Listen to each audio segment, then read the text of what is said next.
Buenas noches, saludo con gran cariño a la auditorio de Telefórmula que nos enlaza con los trabajos de esta emisión. Hoy es 15 de junio, está haciendo mucho calor todavía aquí en la capital de la República, en buena parte del país. Fíjese que el jefe del Estado sostuvo hoy una reunión de trabajo con Ursula von der Leyen, la presidenta de la Comisión Europea. Le comento que en redes sociales la titular del Ejecutivo Europeo señaló que México es un socio estratégico y un miembro clave del G20 con quien comparten valores fundamentales y con quien se espera fortalecer lazos económicos. Fíjense que en la reunión con la Ejecutiva Europea también estuvo Alfonso Durazo para enseñarle el plan Sonora, que tiene que ver con energías limpias, como la gran transformación de este país en esa materia.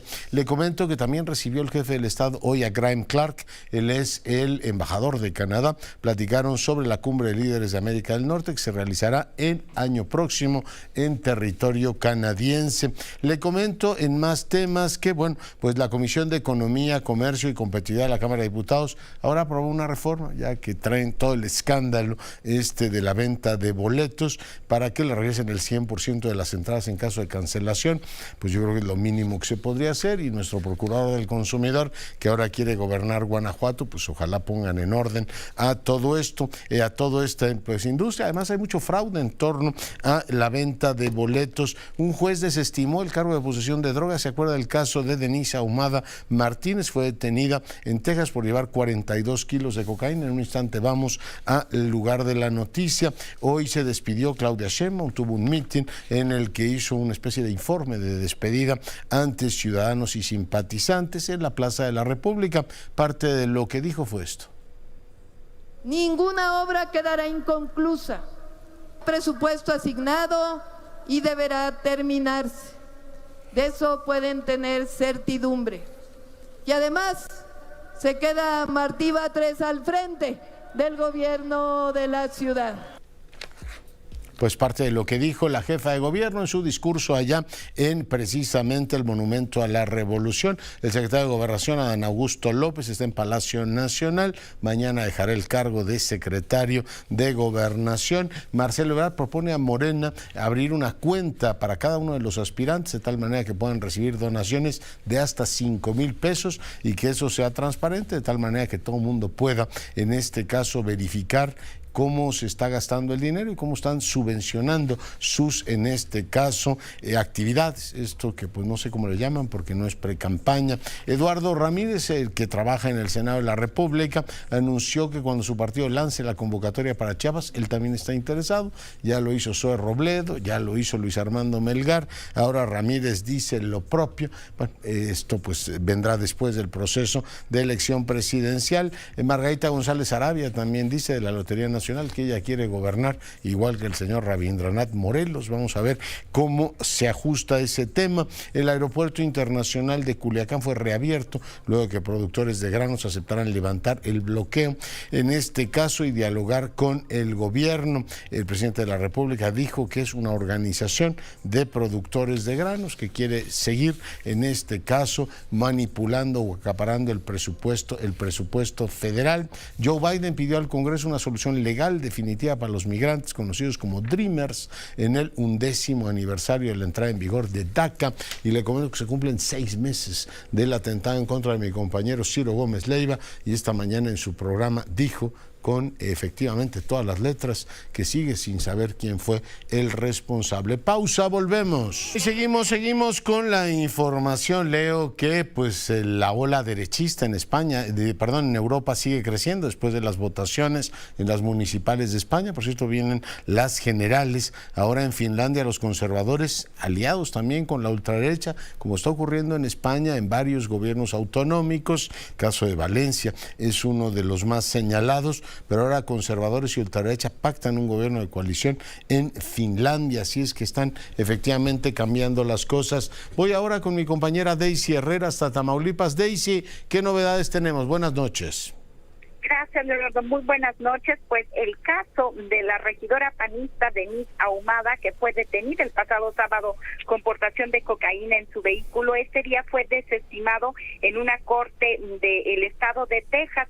Esto, doctor, porque pues el magistrado Alanís dijo que no hay pruebas de que Denise supiera de que llevaba esta droga oculta en su vehículo. Por esto es que pues él optó por desestimar el caso. Esto no implica, doctor, que pues ella quede en libertad inmediata, sino que hay dos opciones: o bien que la DEA compruebe con la declaración inicial que dio Ahumada en el momento en que fue detenida que sí sabía que llevaba la droga oculta en su vehículo, o bien que pues el fiscal pueda formular una nueva acusación. Perdón, Daisy, te detengo ahí. O sea, la pregunta no es si llevaba o no llevaba la droga, sino si sabía si la llevaba o no la llevaba. ¿Ese es el dilema? Ese es el dilema, por lo que hoy el magistrado pues optó por desestimar el caso. Repito, pues esto no implica que ella esté en libertad este día, sino que tiene que seguir en detención porque la DEA tiene todavía la posibilidad de inconformarse y de demostrar que pues ella sí sabía. Recordemos que trascendió el propio día de su detención que en una declaración inicial ella dijo que sí sabía de la droga y que además no era la primera vez que ella pues llevaba droga hacia el vecino país.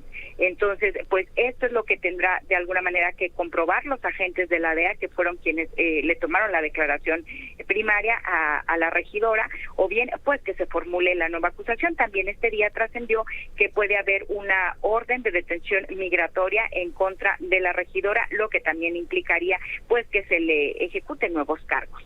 Muy bien, pues pendientes estaremos del tema. Muchísimas gracias. Gracias, muy buenas tardes.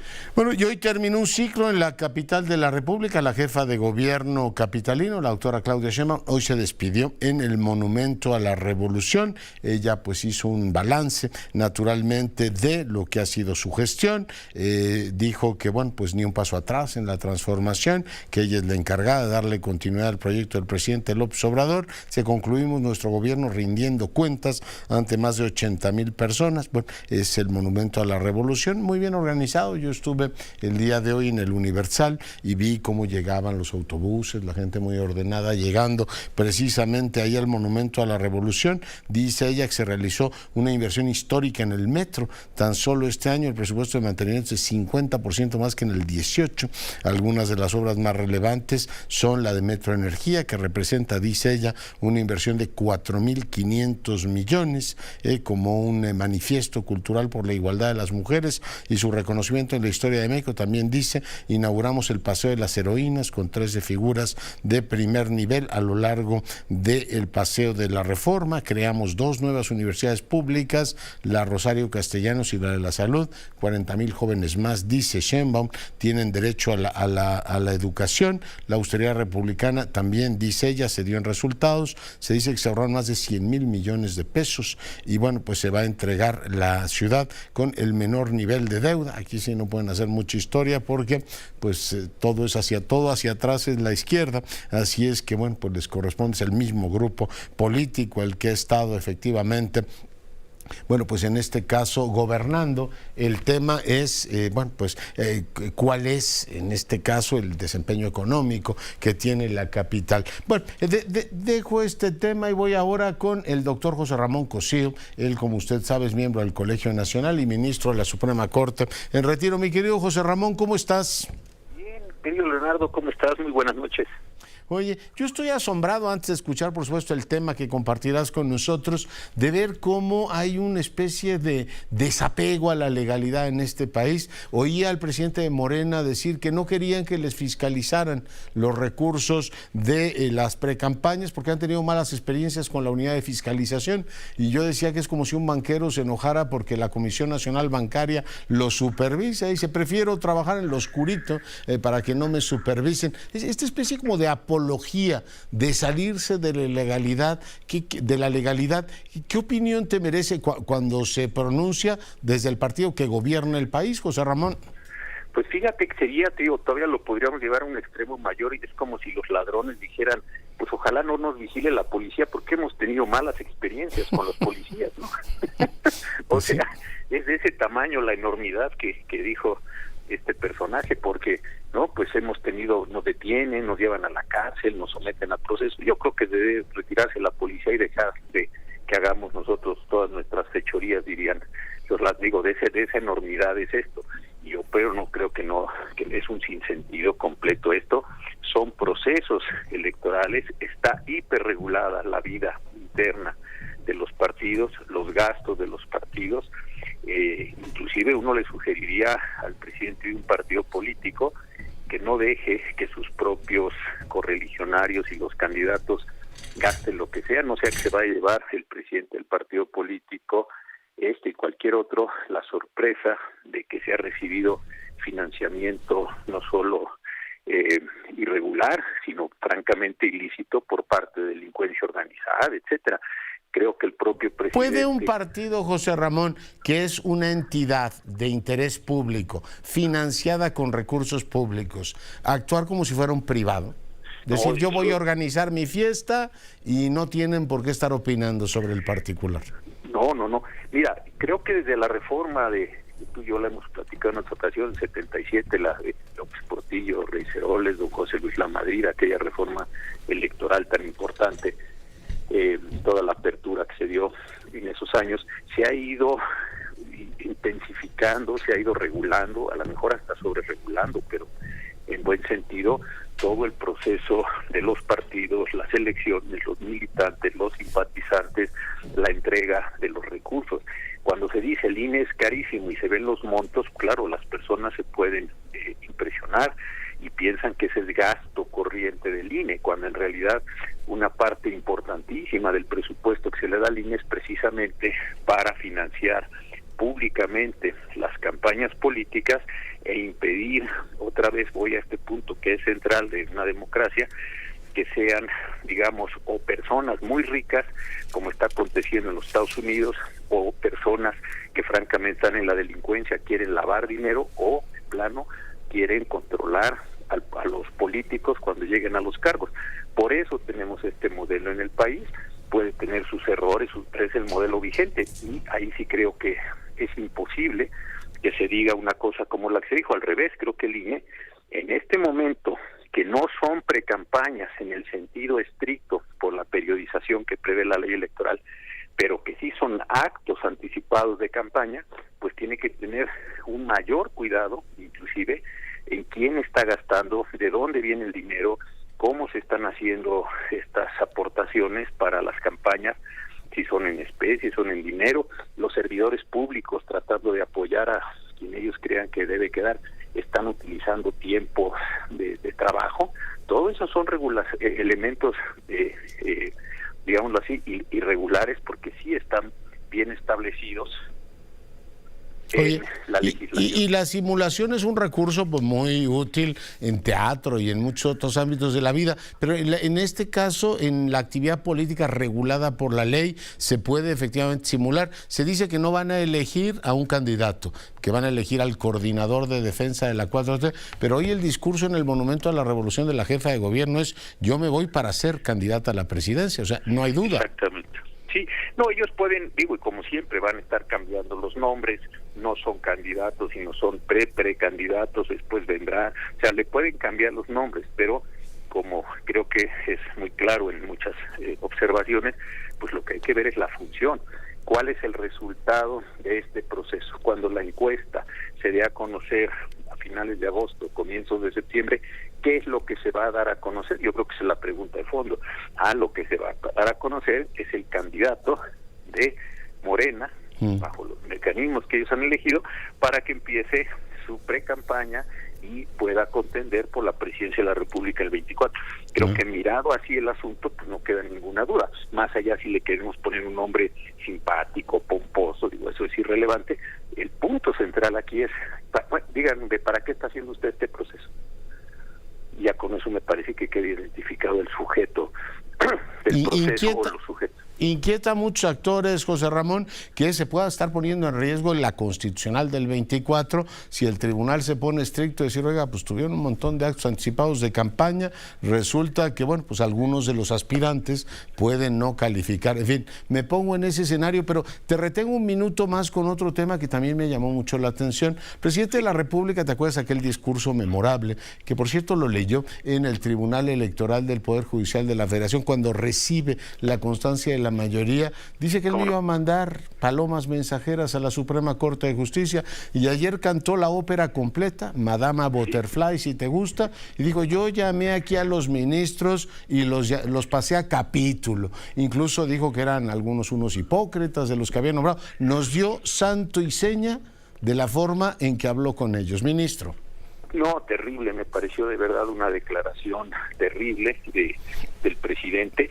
Históricamente, y esto desde siempre ha sucedido, es razonable y respetuoso que los particulares, sus litigantes, las partes en un litigio, vayan y expongan sus puntos de vista.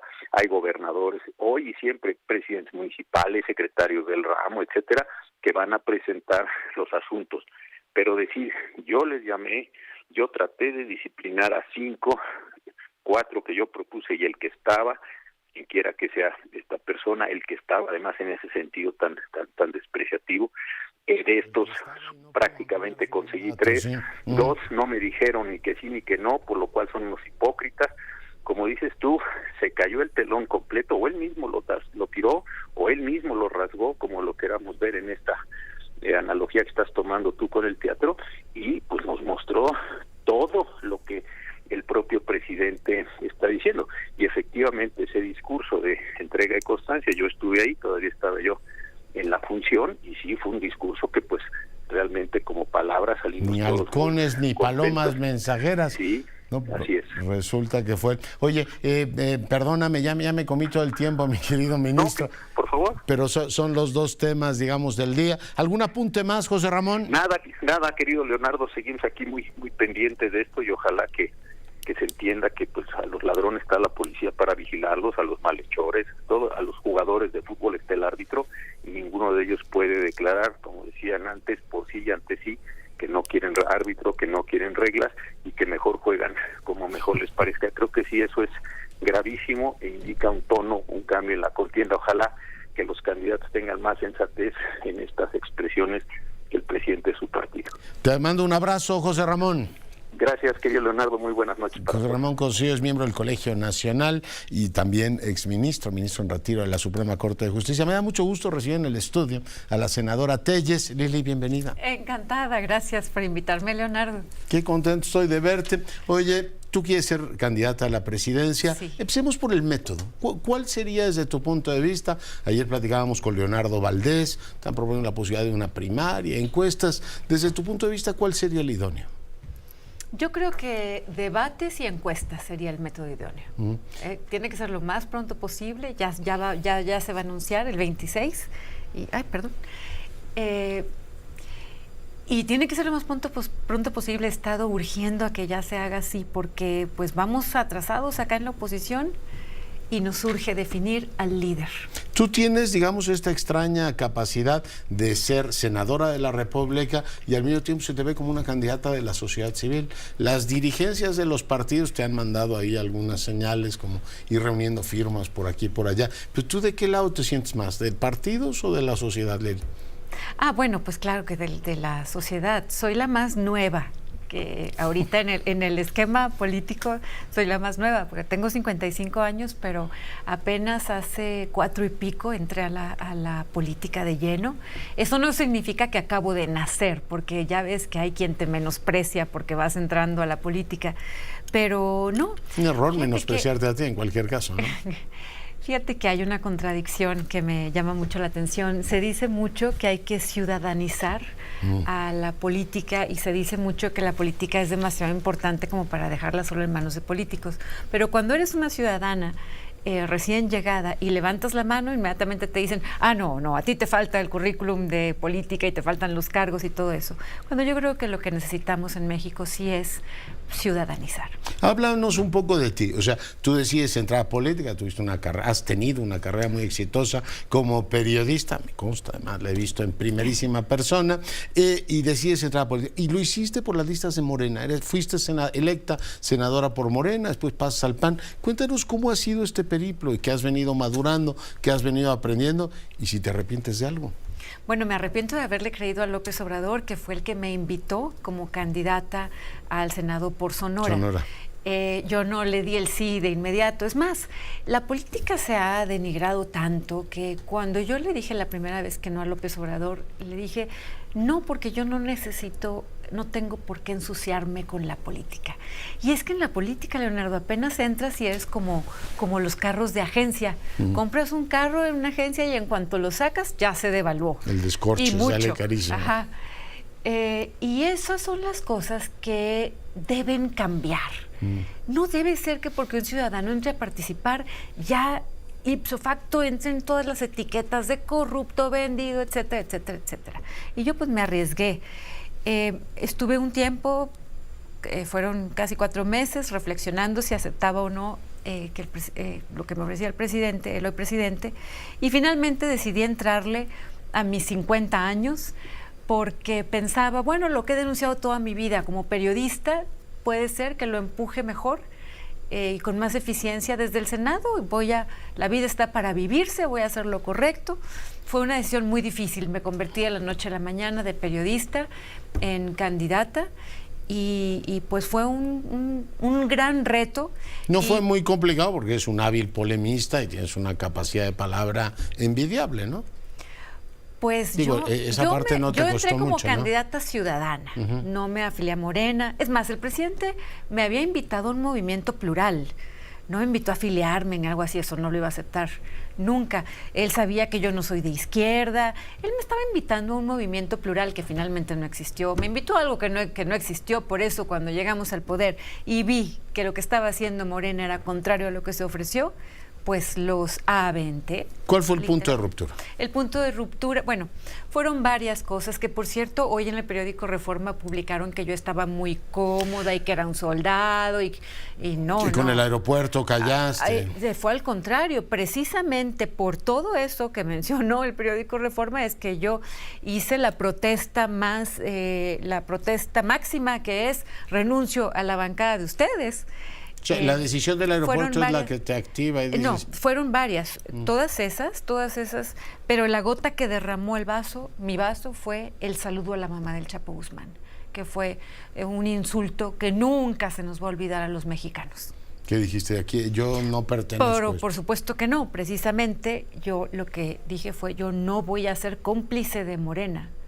Y me separé con toda claridad, reconocí mi error de haberle creído al presidente López Obrador, lo reconocí en público, pedí una disculpa y me fui de inmediato a enmendar el error. ¿Cómo? Haciendo que mi trabajo en el Senado, la parte del Senado que es fundamental, el ser contrapeso del Ejecutivo, hacerla muy fuerte, porque como oposición frente a la bancada de Morena, todo lo que propongas, aunque sea muy bueno para la gente, no lo van a aceptar, porque ahí están solo por el hueso político. ¿Te definirías como alguien de derecha? De derecha moderna. Es decir, le pegué el moderno porque cuando se dice derecha se ponen muchos calificativos horrorosos. Entonces yo a la derecha moderna le llamo al Estado acotado, al Estado que tiene que rendir cuentas, al Estado que tiene... en una república en la que se blinda a los órganos autónomos que están examinando las decisiones y el uso de los recursos. O sea, el imperio de la ley a toda costa, ¿no? El imperio de la ley, the rule of the law, como se dice en inglés. ¿Te definirías más como una conservadora o como una social cristiana, Lel? Como una social cristiana, democristiana, sí. Digamos. Me gusta Angela Merkel como una demócrata cristiana. Ajá, me gusta mucho el ejemplo de ella. Es más, lo de ella es lo que yo veo como derecha moderna.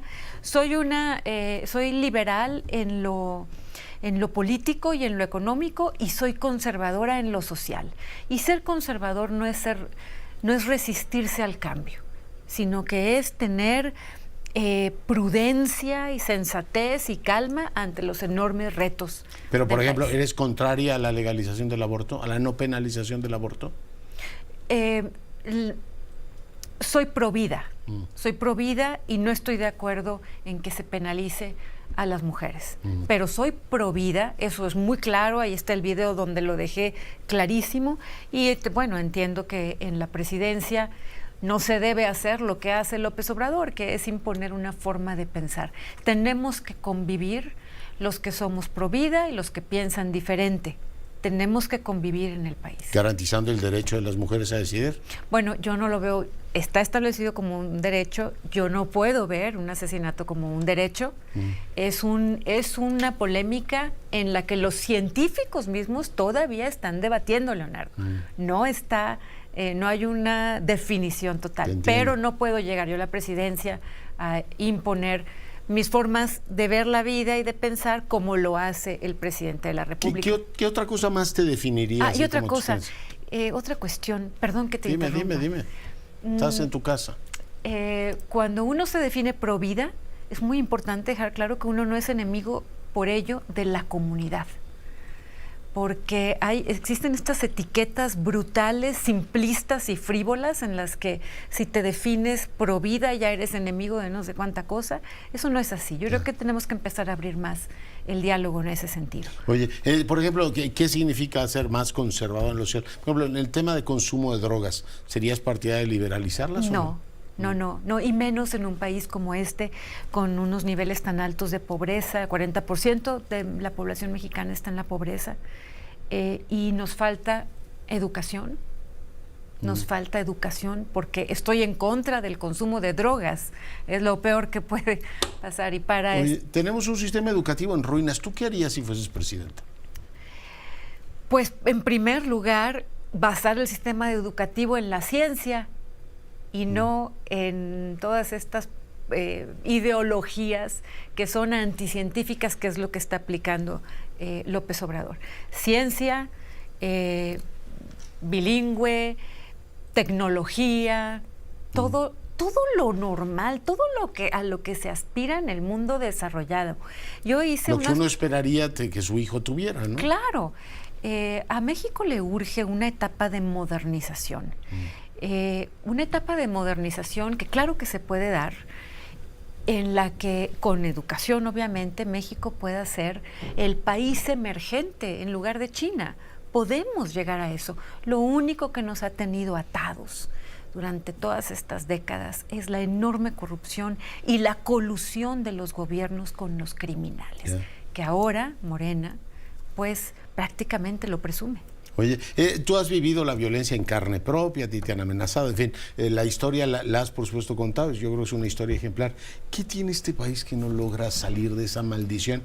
2.600 homicidios al mes, Lili. O sea, ¿qué maldición nos ha caído en este país? ¿Y tú qué harías si fueras presidenta? No tener pactos con el crimen. Primero. Toda esta ola de violencia, esta forma brutal en que ha explotado la violencia, no empezó con este sexenio, obviamente, pero con este sexenio sí se agudizó a su máximo nivel. O sea, en homicidios estamos en el más alto nivel que tuvo Peña Nieto. 156,000 homicidios. Es lo que el más alto nivel que tuvo Peña Nieto al final de su administración. Sí. Es como estar en el Everest permanentemente de los homicidios. Es por la colusión del gobierno con el crimen, porque no tocan a los criminales. ¿O qué acaso todo el poder del Estado mexicano, todo, no puede contra los criminales? ¿O sí tiene el Estado mexicano la fuerza, pero no la quieren aplicar? ¿No quieren aplicar la ley? ¿No van por los criminales? Es una cuestión de colusión. Yo estoy harta de la simulación, igual que todos los ciudadanos. Entonces, ¿qué voy a hacer? Pues romper ese pacto. Romper el pacto. Que empieza desde los procesos electorales, senadora. Sí, porque... O sea, el financiamiento de las actividades. Sí, es que se hacen socios políticos y criminales se hacen socios, le meten dinero los criminales a las campañas de políticos y llegan los políticos al poder y los protegen. Y tenemos que romper eso. México ya no está preparado para seguir con más muerte, con más miseria. Ya no. ¿Ves viva la sociedad o la ves cómplice? O sea, tú ves una sociedad que dice, bueno, pues así en México. No entiendo por qué se empeñan en cambiarlo. No, yo veo que la sociedad, que la gente está sufriendo. Los ciudadanos están sufriendo una barbaridad, precisamente con los asesinatos. Asesinan a 10 mujeres al día en México. Las madres de familia estamos sufriendo todas, desde Ensenada hasta Chetumal, cualquiera, desde la más rica hasta la más empobrecida, con cualquier nivel educativo. Sufrimos cuando nuestros hijos salen a la calle. La gente está sufriendo más que nunca porque tenemos el peor sistema de salud. ¿Cómo están muriendo las personas en los hospitales públicos?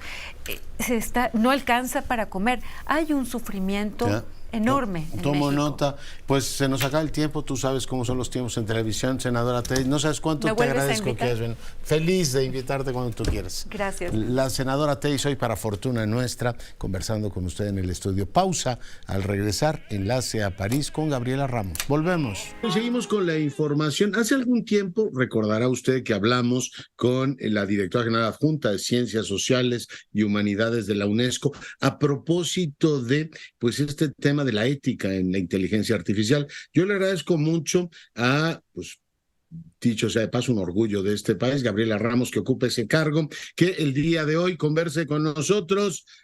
¿Cómo estás, directora?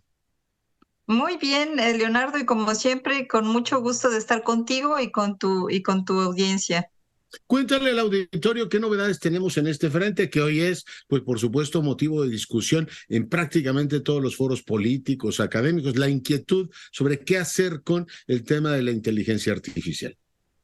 Mira, lo que sucede es que cuando tú y yo hablamos hace algún tiempo, recién la UNESCO había acordado con sus 193 países esta recomendación de la ética en la inteligencia artificial, que quiere decir que, bueno, todos estos desarrollos tecnológicos deberían tener un marco ético y respetar derechos humanos y eliminar sesgos y evitar discriminaciones. Y en esa conversación estábamos cuando salieron lo que se conoce como inteligencia artificial autogenerativa, que quiere decir que no solo estamos generando inteligencia artificial que se produce muy rápido, sino que ya la misma inteligencia artificial puede reproducir sus propios textos, sus propias imágenes con el ChatGPT, y lo exponencial y lo dinámico y lo rápido y lo disruptivo ha provocado que haya toda esta ola de preocupaciones. Ayer se aprobó en la Unión Europea las directivas de inteligencia artificial que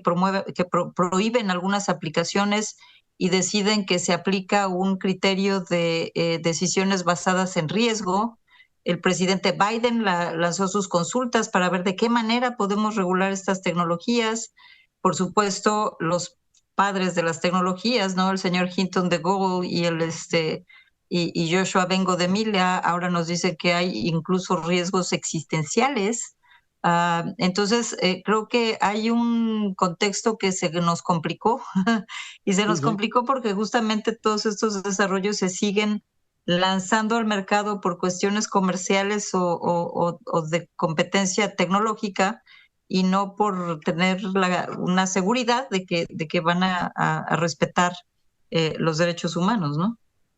Oye, hace unos días estuve en la reunión de rectores allá en Valencia, en España, que bueno, pues mostraron una enorme preocupación por cómo se plantea esto para el ámbito universitario, pero oí al fundador de la web mostrar preocupación. También vi un grupo de científicos que están metidos en este tema de la inteligencia artificial pidiendo, maestra Ramos, una especie de pausa, ¿no? Como decía, a ver, detengamos un momentito a ver a dónde vamos. Entonces, este tema de lo autogenerativo, además está en prueba, ¿no? Está en fase experimental. Los vi como con inquietud. Te hablo de estos personajes por citar, digamos, el nivel de la preocupación. ¿Tú compartes esa visión como que hay que hacer un alto en el camino y pensar mejor a dónde vamos? Pues yo creo que lo que hemos dicho en la UNESCO desde que adoptamos la recomendación es que este tipo de desarrollos no debe soltarse al mercado o hacerse disponible si no tenemos una evaluación de impacto ético antes. Entonces, yo no creo que la solución sea tener ninguna pausa, sino simplemente estar conscientes que estos desarrollos tienen un impacto que todavía no aprendemos, no alcanzamos a analizar. Lo comentas. Están experimentando con nosotros. Pues mira, no sé si estén experimentando, porque cuando te das cuenta que los mismos que lo desarrollaron están diciendo hagamos una pausa, el mundo se vuelve muy complicado. Lo que están diciendo es que no saben ni ellos cuáles pueden ser los riesgos más grandes que nos plantean. Los riesgos que nosotros conocemos de las tecnologías ya están muy, muy mapeados, ¿no?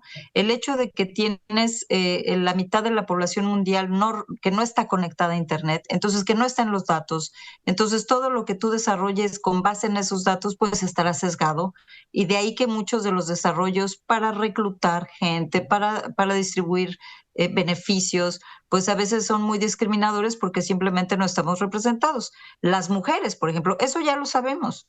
Sabemos que existe una interacción, sobre todo con el tema de la neurotecnología, porque no es solo son los datos de quién eres, en dónde vives y cuáles son tus gustos, sino también tus emociones, tus pasiones, tus miedos, porque también estamos emitiendo pues ese tipo de señales y con las neurotecnologías se pueden captar. Entonces puede haber mucha manipulación, la desinformación, el que te inunden con cosas que te hacen reaccionar de una manera muy primaria, el hecho, por ejemplo, que en el chat GPT no sabemos cuáles son las fuentes que se citan, entonces de entrada pues estamos perdiendo esta capacidad básica, científica, crítica, de decidir si confiamos o no en las fuentes, porque pues es todo el Internet. Entonces aquí la cuestión no es tanto de tener el progreso, sino simplemente tener mayor seguridad de qué es lo que implica estas tecnologías. Y como ellos mismos no lo saben, pues dicen mejor hay que regresarnos y detenerlo. Lo que nosotros pensamos, Leonardo, es que hay un rezago fundamental de las competencias de los gobiernos hasta los más avanzados para entender las tecnologías y regularlas. Entonces, nuestro llamado es a invertir en las capacidades de los gobiernos, a entender estas tecnologías y a desarrollar regulaciones que en el mínimo de los casos controlen cuando hay un impacto negativo, porque este es el punto más fino. No podemos controlar todo el desarrollo tecnológico. Eso, como no puedes controlar pues todo el sistema financiero, ni puedes controlar todas las transacciones, no se puede. Pero lo que sí tenemos que hacer es que si hay un daño, si hay un impacto negativo en una comunidad, en una persona, pues que se cumpla el Estado de Derecho, que pueda uno decir quién tiene la responsabilidad, cómo son los mecanismos de compensación si hay daño y que verdaderamente el Estado de Derecho se respete, lo cual no es muy claro, porque las responsabilidades están muy dispersas y por ello también en mi recomendación adoptamos un criterio que es muy importante, que no podemos darle personalidad legal a estos desarrollos, que había muchos países que estaban proponiéndolo, porque tiene que ser el ser humano y el desarrollador el que asuma la responsabilidad. Absolutamente. Oye, es muy interesante todo eso y como siempre la literatura nos ofrece y el ensayo muchos elementos para reflexionar. Supongo que leíste la novela esa de McEwan, de que se enamora del robot, ya no sabes si es el modelo japonés o el otro, pero el gran tema es en el ámbito, muchos de los que tutela la UNESCO, creación. Tú oyes música y no sabes si la hizo el robot o no. En materia informativa, el ChatGPT es casi tan competente como los mejores redactores.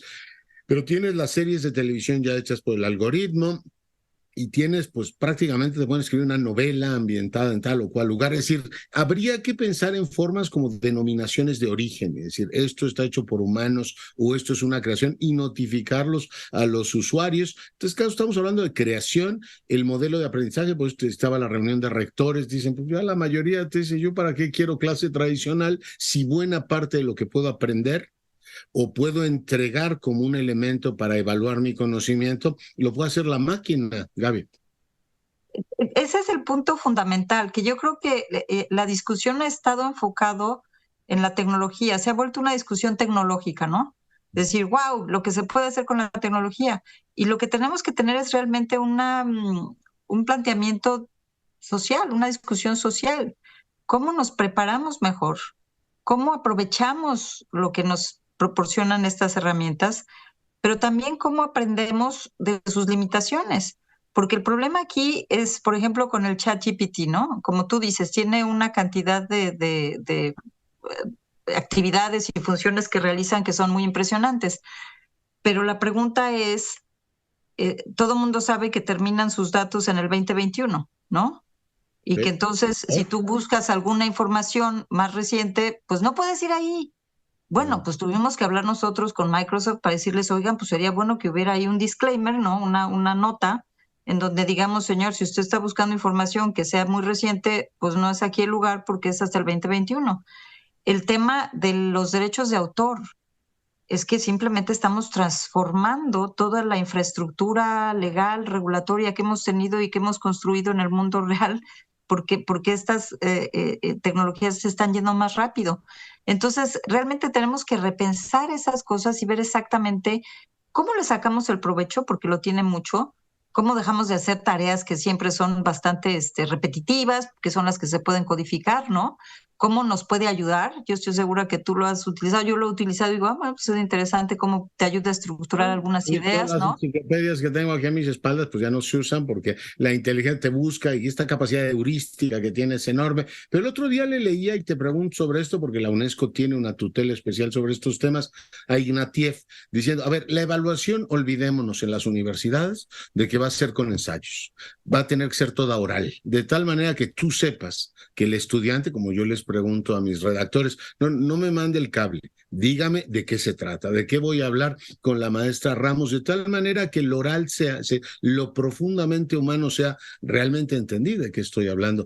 ¿Iríamos o se estaría pensando en una especie de evaluación oral de prácticamente todo el conocimiento, desde primaria hasta universidad, maestra Ramos? Pues sería muy aventurado concluir que ese va a ser el caso, porque finalmente también necesitamos aprender a escribir. Lo que va a hacer es que vamos a necesitar encontrar algunas formas de realmente comprobar qué es lo que sabe la gente, ¿no? Que sí Yo lo te diría, disfruto, ¿no? yo te diría más bien, aquí necesitamos construir mecanismos de confianza y mecanismos de análisis crítico. O sea, lo que sí tiene que transformarse, tiene que haber una transformación y en esa transformación tanto del ámbito académico como del ámbito profesional, porque se van a reemplazar muchas tareas y muchas profesiones, pero al final del día también se van a estar creando otras. Entonces, lo que es más preocupante es el interim, ¿no? Al final nos vamos a acoplar y al final los profesores van a saber quién usó, cómo usó. No lo vas a calificar tú a un estudiante nada más por su último ensayo. Lo estás viendo en su performance día con día. Evidentemente tiene que haber criterios de honestidad. Cuando uno utiliza esas herramientas, tiene que reconocerlo y ponerlo. Lo mismo cuando tú estás siendo atendido por un chatbox y no por una persona. Las empresas tienen que decirte cuando tu servicio está siendo otorgado por una máquina y no por una persona.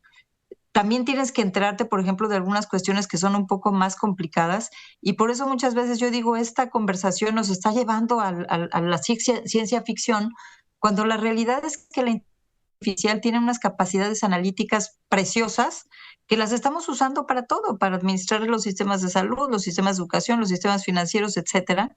Y entonces lo que sí necesitan los que nos están escuchando es tener la certeza de cómo se toman las decisiones cuando afectan sus libertades fundamentales, cuando afectan sus oportunidades. Si tú no te otorgan una entrevista de trabajo, tienes el derecho de saber que no se te otorgó porque se basó en un algoritmo que hizo todo el análisis y decidió que tú no estás. Y al final, si te afectó demasiado, tienes que tener el derecho de que te expliquen cómo se construyó ese algoritmo. El Y algoritmo, evidentemente van a decir, pero esa es propiedad intelectual. No, bueno, pues así como cuando los impuestos uno piensa que hay un sospechoso, pues no vas a pedir todas las cuentas bancarias de todo el mundo, pero sí vas a decir, bueno, este señor sospechoso sí necesita su información bajo ciertos criterios.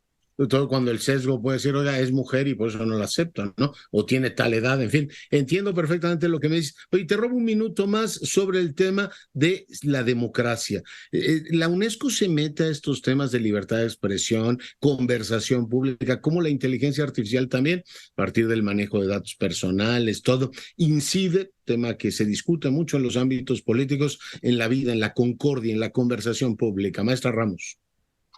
Nos metemos en la propia recomendación, tenemos toda una área relacionada a la necesidad de asegurarnos que, en primer lugar, los productos sean fidedignos, sean confiables y antes de lanzarse al mercado, pues podamos controlarlos.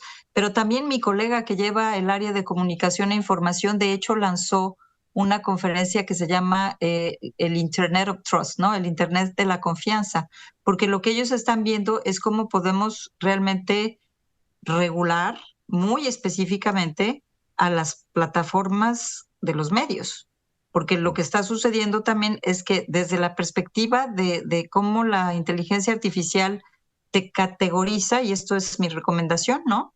Dice, bueno, Leonardo es una persona con un nivel intelectual alto, que se vincula con cierta... Entonces te van a bombardear con cosas que a ti te hacen sentir muy bien, pero al final del día también te están separando de voces disidentes que quizás deberías escuchar, ¿no? Es lo que nos pasa, nos ponen en nos encierran en una burbuja en donde solo hablamos con quienes hablan como nosotros, y este es un problema. Pero, y ahí está la cuestión de cómo cómo nos aseguramos que las tecnologías se desarrollen de una forma mucho más diversa, más plural, y que los propios usuarios también estemos capacitados a entender que esto pues, nos puede llevar a callejones muy estrechos. Pero del otro lado, lo que hace mi colega del área de comunicaciones, pues es ver el content moderation, ¿no? Porque también estas plataformas, pues hay que checar lo que se publica. Nuevamente les hago una analogía con la realidad.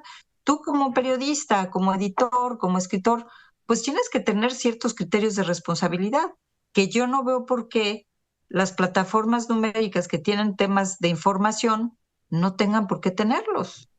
¿Cuál es tu fuente? Si es fidedigna, que pueda ser realmente llamado a cuentas. Y esto es lo que aún está en construcción y necesitamos controlar, porque sí hay un impacto muy negativo en la democracia, no solo con el tema de cuando llegan con las desinformaciones y con las noticias falsas y mueves a la gente al Capitol Hill porque todo el mundo cree que robaron la elección, o con el tema de Bolsonaro también. Entonces, ahí sí hay un tema realmente que... Pero en general lo que está sucediendo es que la inteligencia artificial pues simplemente está reproduciendo los patrones con los que uno se siente cómodo y nos está dividiendo. Y luego además, como yo te decía, tenemos la mitad de la población del mundo que no está conectada. Entonces necesitamos algo mucho más inclusivo respecto de cómo se desarrollan estas tecnologías. Pues fascinante el tema. Maestra Gabriela Ramos, no sabes cuánto te agradezco el tiempo que hayas estado esta noche con nosotros. Y por cierto, vamos a estar trabajando con México, Leonardo, y ahí, como este es un tema que compete a todos, a la ciudadanía, a las instituciones, al sector privado, a los medios, los vamos a informar porque estamos con la Alianza sobre la Inteligencia Artificial, vamos a desarrollar un diagnóstico relacionado con la recomendación y pues estaremos trabajando y comentando juntos. Lo haremos, por supuesto. Muchas gracias por el enlace, muy buenas noches. Gracias. Nos vamos, gracias, cuídese y sea rabiosamente feliz. Se lo merece.